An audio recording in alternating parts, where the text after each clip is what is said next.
말씀을 전해주실 강사님께서는 베델교회 협동 목사님이시자 현재 조지 팍스 대학교에서 목회학을 가리키시고 계십니다. 사모님도 포틀랜드 신학교에서 교수님이시고요. 그리고 귀한 딸과 아름다운 가정을 섬기시고 계십니다. 오늘 따뜻한 위로자 그리스도라는 제목으로 말씀을 전해주실 텐데요. 우리 함께 박수로 양성구 목사님을 모시겠습니다.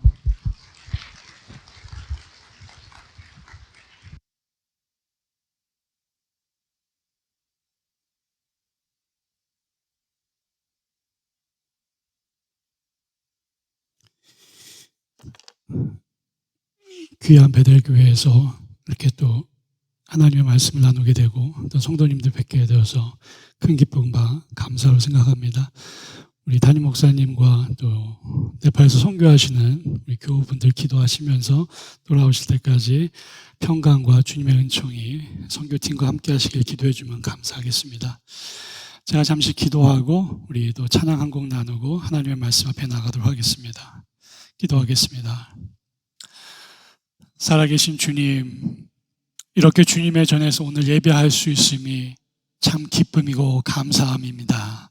또 혹시나 이곳 본당에는 나올 수 없었지만 영상을 통해서 또 함께 예배를 드리고 있는 교우분들 또 이렇게 함께 예배를 드릴 수 있음이 큰 기쁨이고 축복입니다. 주님, 한 주간의 이제 분주함을 잠시 내려놓고 주의 말씀 묵상하고 또 듣고자 합니다. 말씀을 전하는 이 부족하고 죄 많은 종이나 또 하나님의 말씀을 듣게 된 하나님의 백성들, 주님 이 시간에 마음밭을 다듬어 주시고 또 활짝 열어주셔서 오직 성령님께서만이 내주해 주시고 또 성령님께서만이 주시는 말씀을 전하는 자나 듣는 자 모두에게 심겨지게 하여 주옵소서. 오직 주님만을 의탁하며 감사드리며 예수님의 이름으로 기도합니다.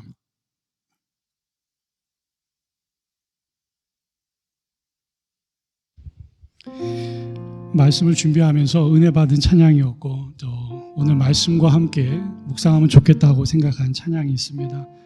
아무것도 두려워 말라 찬양인데 우리 함께 이 찬양 같이 나누시고 주님의 말씀 앞에 나가도록 하겠습니다.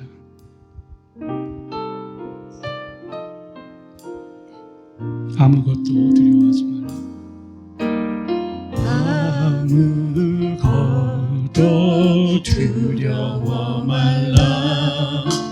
주 나의 하나님이 지켜주시네. 놀라지 말라. 놀라지 마라. 겁내지 마라. 주님 나를 지켜주시네. 내 마음이 힘에 겨워 내 마음이 힘에 겨워 지칠지라도 주님 나를 지켜주시네.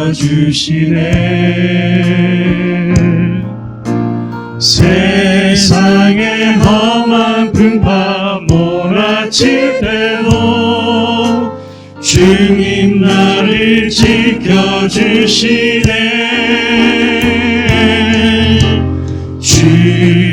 주님은 나의 산성,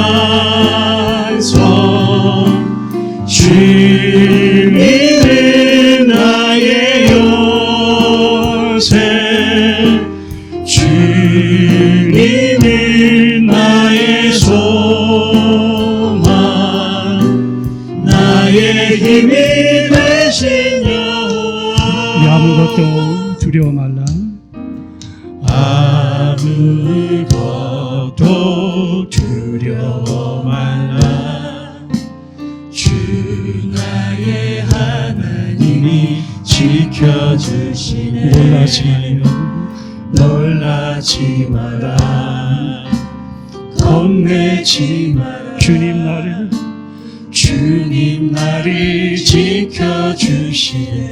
내 마음이 힘에 겨워 내 마음이 힘에 겨워 지칠지라도 주님 나를 지켜주시네. 세상에 험한 아픈 파 몰아치더라도 주님 나를 지켜주시네. 주님은 나의 산성, 주님은 나의 요새, 주님은 나의 소망, 나의 힘이 되시뇨. 내 맘이 힘에 겨워, 내 맘이 힘에 겨워 지칠지라도 주님 나를 지켜주시네. 세상에 험아픈 바 몰아치더라도 주님 나를 지켜주시네.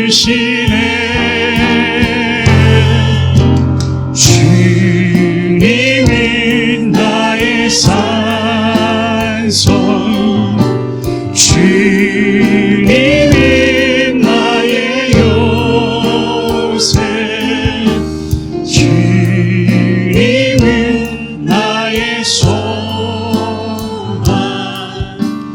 나의 힘이 되신 여호와.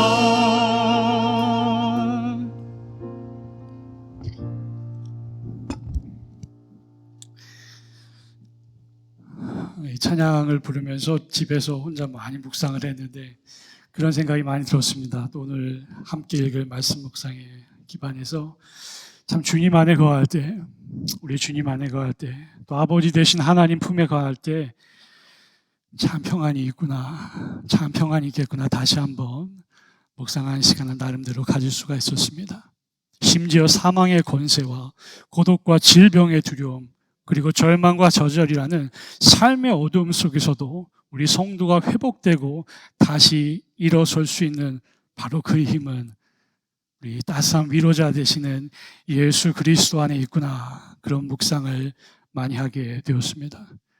바라고 소망하기는 우리 베들레, 사랑하는 베들레 성도님 모두의 삶 가운데 그 따스한 예수, 따스한 위로자 되신 예수 그리스도께서 늘 임재하시고 그 주님과 함께 부활의 소망과 삶의 능력과 심지어 사망과 그리고 절망의 권세가 무너져 나가는, 뜯겨져 나가는 바로 그러한 권세와 희망과 소망의 역사가 여러분의 삶 가운데 가득히 넘쳐나기를 소망합니다.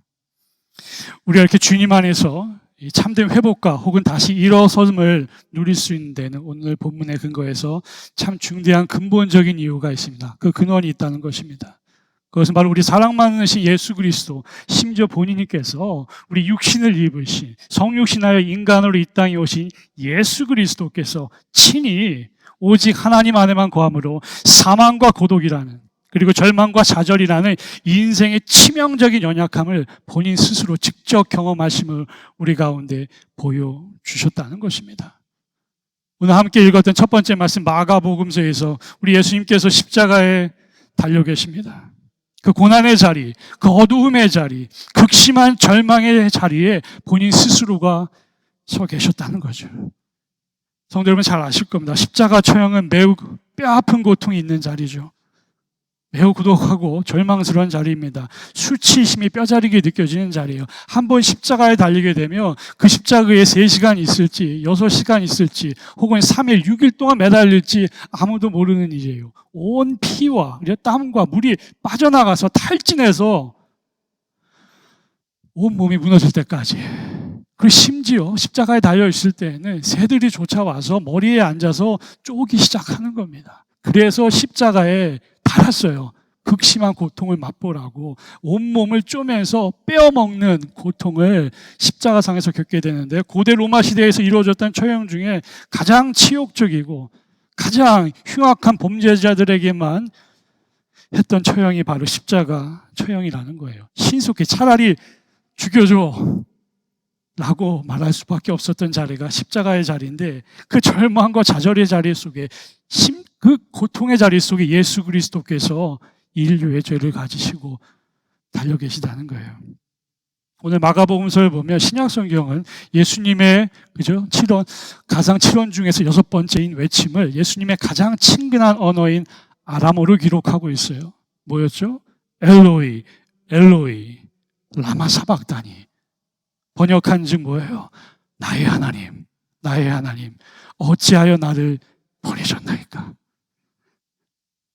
이 주님의 탄식이죠. 상상을 해보실 수 있겠습니까? 나의 하나님, 하나님, 이 십자가 위에서 어찌하여 나를 버리셨나요? 탄식의 소리인데, 우리 성도 여러분 혹시 인생을 살아오시면서 탄식의 한마디를 뱉어본 경험 있으십니까? 인생을 살아오면서 절망과 어려움 속에서 탄식할 때가 있잖아요. 심지어 주님, 이 순간 어디에 계십니까? 주님, 탄식의 소리를 우리가 할 때가 있잖아요. 저도 그런 경험이 있는데, 엘로이, 엘로이, 라마 사박다니. 여러분, 이건 아람어예요. 그죠? 예수님께서 친히 쓰셨던 언어라는 겁니다. 예수님 당시에는 히브리어도 썼고 구어체인 아람어도 썼는데, 이 마가를 기록한 마가의 이 유머 감각인지 혹은 진지함인지 예수님의 이 6번째 외침을 뭘로 기록해 놨다는 거예요? 아람어로 기록해 놨다는 거예요. 그죠? 신약 성경 전체는 히라보, 즉 고대 그리스어로 써여져 있습니다. 모든 신약 성경이 그래요. 마가복음서도 비롯해서. 그런데 마가복음서를 쓰면서 이 마가가 이 예수님의 마지막 외침만은 히라보를 못 쓰겠다는 거예요. 왜죠? 예수님께서 쓰셨던 언어는 아람어 아니면 히브리어였어요. 그러니까 성경도 사실 성경의 원어가 그리스어라고 하는 것도 사실상 어폐가 있어요. 왜냐하면 예수님과 예수님의 제자들은 그리스어를 쓰지 않았죠. 히라보를 쓰지 않았어요. 아람어 혹은 히브리어를 썼는데, 그 패션 오브 크라이스트한 영화를 보시면 알잖아요. 영어도 아니고 그리스어도 아니에요. 아람어로 전체 영화를 만들었는데, 그 언어를 예수님께서 쓰셨던 그 말씀을 번역 못하겠다는 거예요. 예수님의 그 탄식을 그 문자 그대로 넣어주길 원했다는 것이죠. 그래서 엘로이, 엘하면 하나님이에요. 로이, 나의 엘로이, 엘로이, 나의 하나님, 나의 하나님, 어찌하여 나를 버리셨습니까? 예수님의 탄식의 자리인데 얼마나 힘드셨으면, 그죠? 고통스러웠으면 빨리 내려오고 싶었을지도 몰라요. 그 영화 중에 그런 영화가 있습니다. 예수 그리스도 최후의 유혹이라는 영화가 있는데, 그리스도인들이 에게 그리 추천하고 싶은 영화는 아니에요. 세속적인 관점에서 이 성경 이야기를 만들어낸 영화인데, 그리스도 최후의 유혹. 왜 그 제목이 있냐면, 영화를 보면 그렇습니다. 보지 않으셔도 됩니다. 별로 좋지 않은 영화인데, 이 악한 영이, 이 사단의 영이 다가와서 십자가 위에 있는 예수를 보면서 힘들지, 괴롭지, 그렇게 속삭이는 거예요. 그냥 내려와. 그죠? 빨리 내려와. 힘들잖아. 이 세상, 지금 33살밖에 못 살았는데, 그죠? 나머지 인생 좀 즐겁고 세상이 줄 수 있는 그런 아기자기한 소망들, 꿈들을 누리면서 살 수 있을 터인데, 왜 그렇게 힘들게 달려있는가? 그래서 영화의 제목이 그리스도 최후의 유혹이에요. The Last Temptation of Christ. 얼마나 힘들었으면. 물론 영화를 만든 사람들의 상상력에 의한 것이지만, 우리 주님도 인간의 몸을 입은지라 고통 속에 그런 아픔을 느끼셨을런지도 몰라요. 제자들도 다 도망갔잖아요. 그죠? 3년 동안 같이 공생에 살면서 밥 먹고 가르치고 돌봐주고 위로해 줬는데 다 도망갔어요. 심지어 베드로, 예수님 결코 부인하지 않겠던 베드로 3번 부인하고 도망갔고, 안타깝게도 예수님이 성경에 따르면 그 장면을 또 봤어요. 베드로가. 그죠? 나는 저 사람을 모릅니다 하는 그 장면에 예수님하고 베드로하고 눈이 마주쳤다고 성경에 기록되어 있어요. 얼마나 예수님의 마음이 아팠을까? 그죠?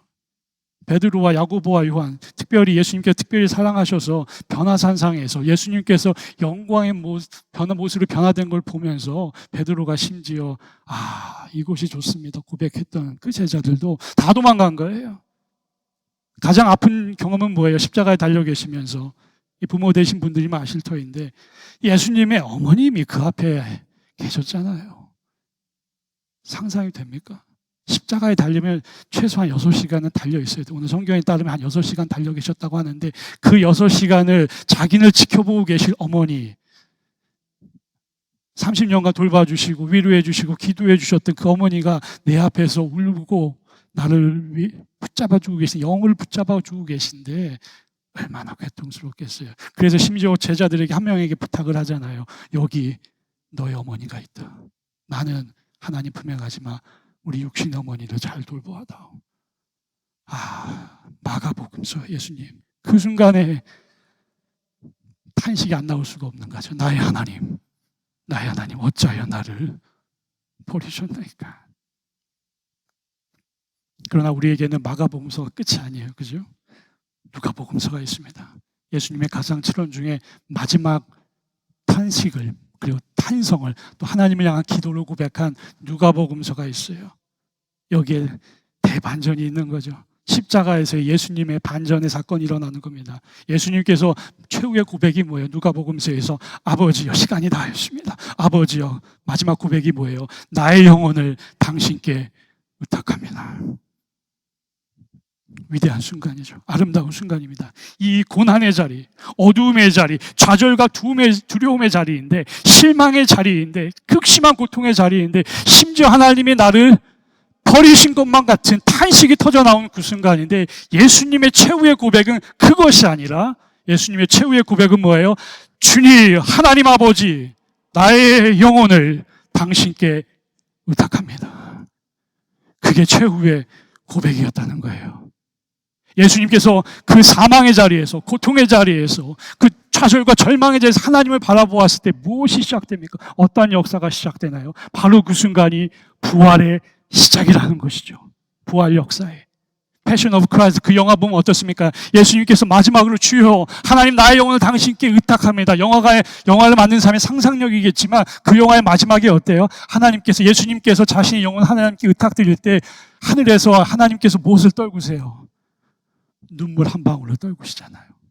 눈물 한 방울이 펑 떨어지면서 십자가에 달려있던 예수의 온몸에 내려앉는 하나님의 신실하심을 기억하고 주님의 사랑을 기억하고 하나님 이 순간에도 내가 의지할 수 있는 분은 누구라고요? 오직 아버지 하나님. 그 순간에 하나님과 예수 그리스도의 다시 한번 부활의 신비, 연합이 이루어진다는 거예요. 그래서 부활의 결과 어떠한 일이 일어나게 됩니까? 오늘 우리가 함께 읽지는 않았지만 성경에서 어떤 역사가 일어나요? 빈 무덤의 역사가 일어나는 것이죠. 예수님께 십자가 내려오고 무덤에 두었는데 그 무덤이 어떻게 되었습니까? 비어 있었다는 거예요. 요한복음에서 읽어보면 사망과 어둠과 두려움으로 가득 찼던 그 무덤이 제자들이 두려워했던 그 무덤이 이제는 휘황찬란하게 빛나는 천사의 빛과 소망과 생명과 삶의 소식으로 가득 찬 부활의 신비의 처소로 탈바꿈되었다는 것이죠. 사망과 죄와 어둠의 권사자가 파멸되는 순간 심지어 그 패션 오브 크라이스트 그 영화에서도 악의 영이 하나님의 눈물이 떨어지는 그 순간 악의 영이 소리를 지르면서 떠나가는 그 순간이 영화의 상상력이겠지만 그 영화에도 기록이 되어 있다는 거예요. 흑암과 좌절과 슬픔과 죽음의 권세가 모두 깨어나가는 자리, 빈 무덤의 사건이 예수님의 외침 하나님 이 순간에도 이 고통 가운데도 이 아픔 가운데도 당신을 바라봅니다. 바로 그 순간에 부활의 역사가 시작이 되었다는 것입니다. 사랑하는 베들레 성도님 모두 우리도 그러한 삶을 우리 예수님의 본을 따라 살 수 있게 되기를 소망해 봅니다. 하나님의 신실하심을 의지함으로 하나님의 돌보심을 의지함으로 어떠한 순간 가운데도 좌절과 절망과 실망의 그런 자리 가운데서도 우리가 몫이 하나님만을 의지함으로 사망의 권세와 죽음의 권세를 이기고 슬픔과 좌절과 흑암의 족쇄를 끊는 바로 그런 승리의 삶을 저와 여러분이 사시게 되기를 간절히 축원드립니다. 예수님처럼 우리의 모든 좌절과 두려움, 실망 등을 우리도 역시 빈 무덤에 묻어버릴 수 있기를 간절히 소원합니다. 바로 이곳이 우리가 하나님께 나아가고 하나님을 만난 이 하나님의 성전이 우리의 빈 무덤이 될 줄 믿습니다. 우리의 모든 절망과 좌절을 이곳에 다 묻어놓고 주님 바람으로 새롭게 부활될 수 있는 곳이 이곳 하나님의 성전인 줄 믿습니다. 제가 이 커네티컷 이야기를 예전에 혹시나 들었던 것 같기도 하고 주변 교회에서 설교하면서 얘기했던 것 같기도 한데 혹시나 한번 들으셨으면 너그러이 들어주시면 좋겠습니다.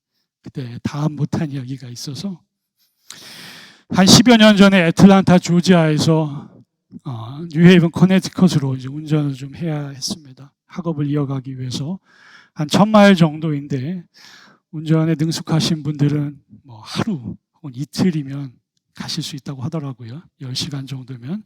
그러나 저는 이제 운전이 굉장히 느린지라 한 20시간 넘게 걸린 것 같습니다. 3시간이 3일이 걸렸던 것 같아요. 월요일 출발해서 수요일 오후에 한 3시쯤 도착하였던 것 같은데, 뭐 나름대로는 여러분들이 힘드시지 않겠지만 저는 굉장히 힘들었어요. 예, 좋아하는 한식도 먹지 못하고. 그렇게 다 3시쯤 도착을 했는데 전화를 받았습니다. 모르는 전화번호예요. 누가 전화번호를 주었겠죠. 주변에 장로님 혹은 권사님이 줬던 것 같은데 전화를 주셨어요. 당시엔 전도사였습니다. 10여 년 전에 전도사님, 양성훈 전도사님, 오늘 저희 저녁에 예배가 있습니다. 수요일 저녁 8시 예배가 있는데 담임 목사님이 휴가 중이시고, 그리고 평상시 오셔서 설교하시던 게스트 스피커가 지금 마을에 계시지 않아서 아웃 오브 타운 하셔서 죄송하지만 오늘 저녁 예배지만 5시간 후입니다. 오셔서 설교 말씀 전해주시고 성도님들 만나실 수 있는지 궁금합니다. 전화를 주신 거예요. 자, 고민을 했을까요? 안 했을까요? 가겠다고 할까? 말아야 된다고 할까? 굉장히 힘들었습니다. 나름대로 운전하느라고. 그리고 바로 5시간 후니까 말씀도 준비해야 되고, 그러나 또 설교 말씀 뭐 평생 그렇게 살겠다고 주님께 다짐했는데 안 갈 수도 없어서 가겠다고 말씀을 드렸어요. 그 말씀을 준비하고 저녁 식사를 하고, 모르는 교회인데 산속에 있는 교회라고 합니다. GPS를 쳐놓고, 당시에는 조그마한 갈민, 여러분 기억하시죠? GPS 달고 운전하기 시작했습니다. 산속으로 들어갔는데 심지어 갈민, 굉장히 좋은 브랜드잖아요. 이 GPS가 길을 잃어버렸어요. 그래가지고 좀 한참을 좀 헤매다가 교회에 딱 도착을 했습니다. 한 5분, 10분 전에 주차장에 도착했는데 차가 한 대도 없더라고요. 교회를 잘못 찾아왔나? 처음 오는 교회니까 좀 기다리고 있는데 한 차가 들어옵니다. 그리고 나서 한 60대 혹은 70대에 계신 노부부 같으셨는데 교회 본당으로 들어가시는 거예요. 저도 8시가 됐으므로 예배를 드리러 들어갔습니다. 이 교회보다 한 절반 정도 되는 교회, 큰 교회였어요. 나름대로 한 200명, 300명이 수용 가능한 교회인데, 제가 본당 뒷문을 통해서 딱 들어갔는데 몇 분이 앞에 앉아 계셨을까요? 딱 그 2분만 앉아 계신 거예요. 8시 예배가 시작되는데 제가 잠시 맨 뒤에 앉았습니다. 장의자에 앉아서 잠시 말씀을 전하기 위해서 묵상하고 하고 있는데 눈물이 이제 왈칵 쏟아지는 거예요. 눈물이 왈칵 쏟아지는데 그 이유는 제가 몰랐습니다. 왜 눈물이 왈칵 쏟아지는지, 힘들어서인지 아니면 내가 지금 무엇을 하고 있는가, 그런 생각이 들었는지, 8시 예배가 되어서 그 CD 플레이어 아시죠? 그 부부가 CD 플레이어 성경 찬송가를 틀어놨어요. 그 CD 플레이어를 끄시더라고요. 요즘 젊은 세대는 CD 플레이어가 뭔지 몰라요. CD 플레이어 끄시고 예배를 시작하는데 제가 앞에 나가서 이렇게 섰습니다.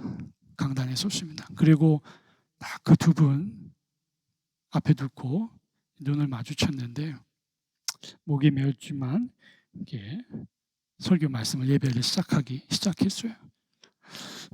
착각하지 않으셨으면 좋겠어요. 제가 정신적으로 굉장히 바른 사람입니다. 이렇게 크레이지 아닌데 이렇게 2분을 이렇게 바라보고 있는데요, 강단에서 그런 생각이 드는 거예요. 내가 지금 이 하나님의 형상을 보고 있는 것인가? 이 2분의 얼굴에 이 오버랩된 겹쳐진 하나님의 형상을 혹시 보고 있는 것은 아닌가?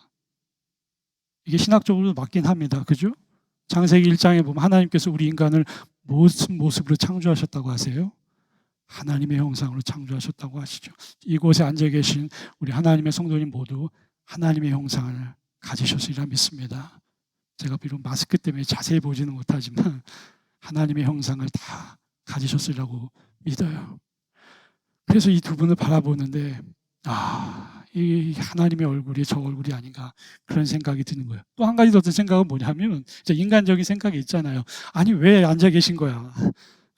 그죠?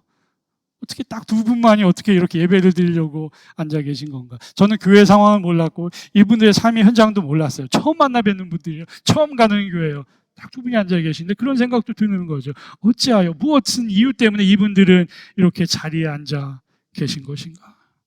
시간이 지나면서 묵상이 되는 거예요. 시간이 지나면서 이분들 왜 이곳에 앉아 계시냐면, 왜냐하면 오직 이분들이 하나님만 바라보기 때문이에요. 예배의 자리에 나아오는데 교회의 상황이나 본인들의 상황이나 그 어떤 상황이나 어려움이나 절망이나 좌절을 바라보는 게 아니고 예배의 순간에 주님만을 바라보면, 우리 예수님도 십자가에 달려 계시면서 홀로 달려 계셨잖아요. 물론 강도들이 둘 옆에 있었지만 십자가에 혼자 달려 계시면서 주님을 바라보았는데, 이분들도 그렇게 모든 상황에도 불구하고 하나님만을 바라보기에 이 자리에 앉아 계신 거 아닌가, 그런 생각이 들더라는 거예요. 그날의 사건이 저의 목회를 바라보는, 그리고 제가 목회자들이 될 친구들을 가르치는 저의 생각 자체를 바꿔놓겠는 그런 사건입니다. 하나님께서는 어디에 나 계시고 주님께서 말씀을 전하라고 부르시면 가는 거예요. 그리고 거기에서 하나님의 은혜를 맛보게 되는 겁니다. 그래서 제가 어느 교회든지 혹시나 이렇게 지금 현재 목회를 하지 않으니까 이렇게 게스트 스피커로 가서 설교를 하게 될 때 가장 먼저 바라보는 자리가 있습니다. 어디일까요? 저기 앞에 두 자리. 지금은 앉아 계시지 않은데 앞에 두 자리를 바라봐요. 상상 속에서 두 분의 얼굴을 떠올립니다. 그분도 지금 이 순간에도 저에게 말씀해 주시는 것 같아요. 양성구 목사 힘내시오. 양성구 목사 하나님만을 의지하시오. 양성구 목사 좌절과 실망과 고통의 자리 가운데서, 혹시나 탄식의 자리 가운데서도 하나님만을 바라보시오. 지금도 그렇게 말씀하시는 것 같아요. 사랑하는 베델의 성도님 여러분, 제가 여러분의 삶의 현장을 구체적으로 잘 모르지만 혹시라도 지금 시련과 혹은 어두움 혹은 두려움의 자리에 계십니까? 혹은 예수님처럼 우리 그렇게 탄식할 수가 있어요. 믿는 자도 예수님도 탄식하셨는데, 혹은 최근 하나님 앞에 탄식의 기도를 드렸던 경험이 있으십니까? 기도하고 소망하기는 이 자리에서 우리 하나님께 예배드리고 말씀 듣고 주님을 의지한 이 자리 가운데서 그 모든 절망과 아픔과 탄식이 흩어져 나가고 찢겨져 나가게 되는 역사가 일어날 줄 소망합니다. 모든 어두움이 물러가고 고통 가운데서도 주님께서 위로하여 주시는, 만져주시는 그 위로하심이 느껴지는 자리가 바로 이곳 하나님의 전이 될 줄 믿습니다. 그래서 아까 말씀드렸듯이 저희에게는 이 예배장이, 이 베델의 아름다운 성전이 우리의 빈 무덤이 되었으면 좋겠습니다. 요한복음서에 보면 빈 무덤에서 어떤 역사가 일어나요? 예수님의 혹은 그 천사의 휘황찬란한 빛이 가득하여서 마리 막달리아가, 그래서 베드로가 예수님을 만나는 그 자리에 생명의 소식만이 있고 영광의 소식이 있고 빛이 있었다라고 하죠. 더 이상 무덤이 아니고 빈 무덤인 것입니다. 그렇게 우리가 주님과 동행하는 가운데 빈 무덤의 역사를 매일매일 혹은 매주 하나님의 정에서 경험하시는 베델의 성도님 되시기를 간절히 축원합니다.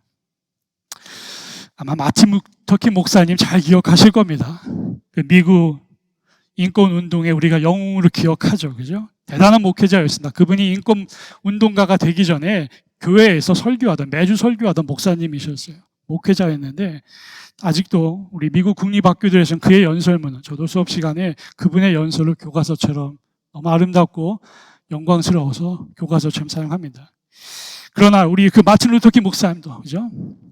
불의의 부정에 앞서 그 맞부딪혀서 하나님의 복음과 세상의 인류의 그 인권을 선포하셨던 그분이 그렇게 용감하고 씩씩하게 그리고 힘차게 사역하는데, 그분도 두려움 혹은 고독감 혹은 실망과 좌절의 때가 많이 있었다는 거예요. 특별히 초창기 인권운동 시작하면서 우리 킹머스님의 자서전에 따르면 그가 알리바마주 몽고메리에서 인권운동을 한창 진행 중일 때 이런 일들도 있었다고 합니다. 그의 생명과 가족을 위협하는 전화를 하루에는 40통을 받았다는 거예요. 40통을. 여러분 아시겠지만 30-40년 전에, 그죠? 모든 전화가 유선입니다. 스마트폰이 없었어요. 전화가 올려오면 어때요? 무조건 받아야 돼요. 혹은 울린다는 겁니다. 전화가 올려오면. 이 플러그를 뽑지 않는 이상 전화가 오게 되어 있어요. 그런데 40통이나 넘는 전화가 와서 자기 자신과 본인들 자녀들 3-4명이 있었는데 그들을 위협하는 전화를 받을 때 그의 마음이 어떠하였겠어요? 새벽 2시, 3시에도 전화가 걸려왔다는 겁니다. 뽑을 수가 없어요, 플러그를. 왜냐하면 본인의 친구들이, 동지들이 전화할 수도 있으니까 플러그를 감히 뽑지는 못하겠고 모든 전화를 받아야 되는, 누군지 모르니까 그런 상황 가운데 있었던 거예요. 그래서 두려움과 혼란 가운데 이렇게 기도하기 시작했다는 겁니다. 제가 그분의 자서전에서 읽었던 부분 한번 여러분들 읽어드리도록 하겠습니다. 이렇게 기도했다는 것입니다. 나는 한번 나의 고민과 고통을 하나님께 이야기해 보고 싶었습니다. 그래서 식탁 테이블에 앉아 저의 머리를 두 손에 파묻고 하나님께, 마치 예수님처럼, 그죠? 큰 소리로 기도하기 시작했습니다. 저는 이렇게 기도했습니다. 하나님, 나는 정의의 편에 서서 오늘 하루도 최선을 다하고 있습니다. 하지만 나는 너무 두렵습니다. 사람들은 내가 지도자로서 우뚝 서기를 원하는데 더 이상 나에게는 그러한 힘과 용기도 없습니다. 난 이제 가신 것이 아무것도 없습니다. 더 이상 한 걸음도 나아갈 수 없습니다. 나는 이제 어찌해야 할지 모르겠습니다. 그렇게 기도하며 흐느끼고 있는데 바로 그 순간에 저는 과거 그 어떤 순간에도 경험하지 못했던 하나님의 임재를 강력하게 느끼기 시작했습니다. 바로 그 순간에 저는 하나님께 저에게 이렇게 강력한 음성으로 다가오시는 것을 느낄 수 있었습니다. 닥터 킹, 패스터 킹, 킹 목사야, 내가 너와 함께 하노라. Stand up for justice. 정의를 위하여 일어서라. Stand up for truth. 진리를 위하여 일어서라. Stand up for righteousness. 공의를 위하여 일어서라. 내가 너와 함께 하노라. 내가 세상 끝날까지 너와 함께 하노라. 그 음성이 식탁에서 눈물 쏟아가면서 기도하는 가운데 킹 목사님의 마음 가운데 들려오기 시작했다는 겁니다. 그 칠흑처럼 어두웠던 절망의 순간에 킹 목사가 예수님처럼 하나님 다시 바라보았는데, 당신의 손에 나의 영혼을 의탁합니다. 킹 목사가 그렇게 하나님을 바라보는 순간 자신의 삶 가운데 부활의 역사가 나타나는 것을 경험하기 시작했다는 것입니다. 그리고 나서 그의 사역을 이어가게 되니 이제는 자기 자신만 회복될 뿐만 아니라 자기 자신만 부활과 기쁨과 생명의 소식을 가질 뿐만 아니라 그것을 세상에 마음껏 전하며 살아가는 삶을 살게 되었다는 것이죠. 물론 그로 인하여서 많은 또 다른 고통과 핍박을 받았고 심지어 38살의 나이에 암살도 당하였지만 그는 삶에 다하는 그 최후의 순간까지도 나는 하나님의 뜻을 이루기 위하여 이곳에 서 있습니다라고 바로 암살 전날에도 그러한 고백을 하였던 것입니다. 그리고 그렇게 하나님과 동행하는 가운데 여러 가지 연설문들을 만들어냈었는데 그 중에 하나가 여러분들 잘 아시는 것 무엇이죠? 나에게는 꿈이 있습니다. I have a dream 스피치인데 워싱턴 DC에 무려 20만 명이나 되는 군중이 몰려서 그 연설을 드렸다고 하죠. 그 일부분만 한번 읽어드리도록 하겠습니다. 주님 안에서 회복을 받고 다시 한번 힘차게 살아갈 수 있는 힘을 거두니까 이러한 연설이 나오더라는 거예요. 그가 이렇게 말했죠. 나에게는 꿈이 있습니다. 그 꿈은 아메리칸 드림에 깊이 뿌리 박힌 꿈입니다. 나에게는 꿈이 있습니다. 언젠가 이 나라가 모든 인간을 평등하게 태어났다는 것을 자명한 진실로 받아들이고 그 진정한 의미를 신재로 살아가게 된 날이 솟아오리라는 꿈입니다. 나에게는 꿈이 있습니다. 언젠간 조지아의 붉은 언덕 위에 옛 노예의 후손들과 옛 주인의 후손들이 형제의 식탁에 함께 둘러날려 앉는 날이 오리라는 꿈입니다. 나에게는 꿈이 있습니다. 언젠가는 불의의 열기에, 억압의 열기에 신음하는 저 미시시피주조차도 자유와 평등의 오아시스로 변할 것이라는 꿈입니다. 나에게는 꿈이 있습니다. 나의 4명의 아이들이 피부색이 아니라 인격에 따라 평가받는 그런 나라에 살게 되는 날이 오리라는 꿈입니다. 그토록 어두웠던, 칠흑같이 어두웠던 절망과 좌절의 순간에 주님 바라보니, 하나님께 나아가니 이 세상을 바라보는 시각도 펼쳐지고 다시 한번 하늘나라의 꿈, 예수님께서 기도하라고 우리에게 말씀하셨잖아요. 하늘의 뜻이 이 땅에 이루어지듯이 자유와 평등과 아름다움이 있는 땅에 펼쳐지는 그 꿈을 우리 마틴 루터 킹 목사님도 다시 한번 펼칠 수 있었다는 것입니다. 한 가지 이야기만 더 전하고 오늘 말씀을 맺도록 하겠습니다. 성도님 여러분 잘 아실 것 같습니다. 인생을 살아오시면서 혹은 설교 가운데 이야기를 들으셨던 것 같은데, 그런 얘기가 있죠. 어떤 분이 삶의 여정이 다 한 후에, 그죠? 60, 70, 80, 90 삶의 여정이 다 한 후에 천국에 가서 예수님을 만났대요. 그죠? 예수님과 같이 옆에 앉아서 예수님과 함께 삶의 여정을 감사의 기도도 드리고 또 예수님께 감사도 할 겸 삶의 여정을 이렇게 쭉 돌아보았다라고 해요. 삶의 여정을 보니까 발자국이 두 개가 있었다는 거죠. 상상력입니다. 두 개가 있었다는 것이죠. 하나는 예수님의 것, 하나님은 나의 것. 그래서 둘이 이렇게 손 꼭 부여잡고 주님과 함께 인생길을 걸어온 것이 보이더라는 거예요. 그런데 이렇게 인생길을 이렇게 차근차근 살펴보던 가운데 한 토막을 봤는데, 예수님이랑 같이 한 토막을 봤는데, 한 부분을 봤는데 발자국이 하나밖에 없었다는 거죠. 그래서 이분이 궁금해서 예수님께 여쭤본 거예요. 주님, 이 한 토막, 제가 가장 힘들었던 시간입니다. 이 한 토막. 눈물도 많이 쏟았고, 고통스러웠고, 내가 아무도 없는 이 순간 가운데, 이 한 토막 가운데 살았었는데, 왜 발자국이 하나예요, 예수님? 왜 나를 홀로 두셨습니까? 그때 예수님이 상상력입니다. 이렇게 곧 말해줬다고 하시죠. 이보게 자네, 그 발자국은 누구의 것이라고요? 나의 것이야. 너의 것이 아니고 나의 것이란다. 너가 심지어 일어설 힘조차 없고 기도할 힘도 없을 때, 눈물 가운데 젖어 있을 때, 좌절과 외로움 속에 있을 때 내가 너를 번쩍 들고 너를 그냥 끌어안고 걸어갔던 것이야. 그 발자국은 나의 것이다. 내가 너를 품에 안는다. 사랑하는 베델 성도님 여러분, 그러한 경험 해보셨으리라 믿습니다. 기도 가운데, 인생 가운데 주님 감사합니다. 나를 끌어안고 나를 부둥켜 안고 걸어가 주시니, 혹시나 베델 성도님 이 시간에 혹시 주님의 품에 안기기 원하시는지 모르겠습니다. 제가 여러분의 삶의 정황을 모르니까, 그러나 혹시 이 순간에 주님과 함께 부활의 소망, 또 새로운 삶의 소망을 누리기 원하신다면 우리 주님께서 우리 각자에게 찾아와 주시는 줄 믿습니다. 이 순간에 끌어안으시고, 아마 그 힘차게 부둥켜 안으시고 우리를, 삶을 지켜주시고 다시 한번 죽음의 자리에서, 무덤의 자리에서 힘차게 솟아오를 수 있는 그런 능력을 공급하여 주실 줄 믿습니다. 왜냐고요? 예수님께서, 그죠? 십자가 위에서 본인이 경험하셨잖아요. 주님, 하나님, 나 왜 나를 버리셨나이까? 근데 그게 마지막이 아니라, 그럼에도 불구하고 하나님 붙들오니 나를 위로하소서.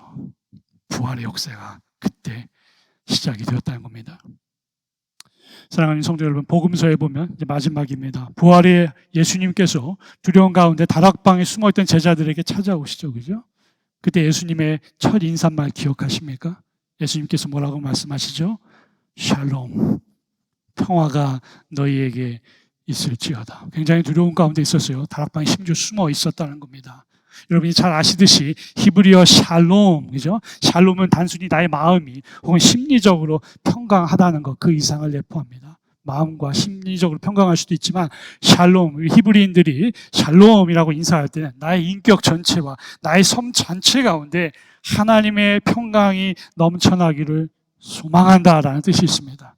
나의 가정 가운데도, 일터 가운데도, 우리의 자녀들 가운데도, 그리고 나의 역성 가운데도, 그렇게 통합적으로 나의 교회 가운데도, 전체적으로 나의 삶 가운데, 전체 가운데 하나님의 평강이, 그 샬롬이 있기를 소망한다라는 히브리 단어가 바로 샬롬이라는 겁니다. 바라고 소망하기는 우리 십자가 위에서 비록 고통을 당하셨지만 하나님을 의지함으로, 주님의 권세와 하나님의 성부 하나님의 사랑에 의지함으로 다시 부활의 경험과 능력을, 사망 권세를 다 깨트리시고 부활하신 예수님과 동행하는 우리의 삶 가운데 오직 하나님께서만이 주실 수 있으시고, 오직 따스한 위로자 예수 그리스도 되신 주님만이 주실 수 있는 바로 그 샬롬이 저희 삶과 여러분의 삶과 베델교회 전체와, 그리고 지금 네팔에서 선교하시는 우리 베델교회 모든 성도님과 담임 목사님의 일정 모든 가운데 함께 넘쳐나기를, 풍성히 넘쳐나기를 간절히 소망합니다. 기도하겠습니다. 사랑 많으신 주님, 따스한 위로자 되시는 주님, 이 시간 주님만 바라봅니다. 예수 그리스도 당신도 그 십자가 굉장히 외로움의 자리에서, 좌절의 자리에서 성부 하나님만을 바라봄으로 당신의 영혼과 하나님의 영혼이 다시 한번 연합되는 것을 경험하셨던 것처럼 이 시간에 우리 각자의 심령에 찾아와 주셔서 주님과 함께 다시 한번 부활의 소망과 그리고 부활의 능력과 심지어 다시 한번 새롭게 일어나는 역사를 경험할 수 있도록 주여 우리를 축복하여 주옵소서. 오직 주님과 함께 담대히 나아가고 주님과 함께 기쁘게 동행하는 가운데 한 주 동안 승리하는, 그리고 오늘 한 주도 승리하는 저와 베들의 모든 성도님들 되시기를 간절히 주님의 이름으로 축원합니다.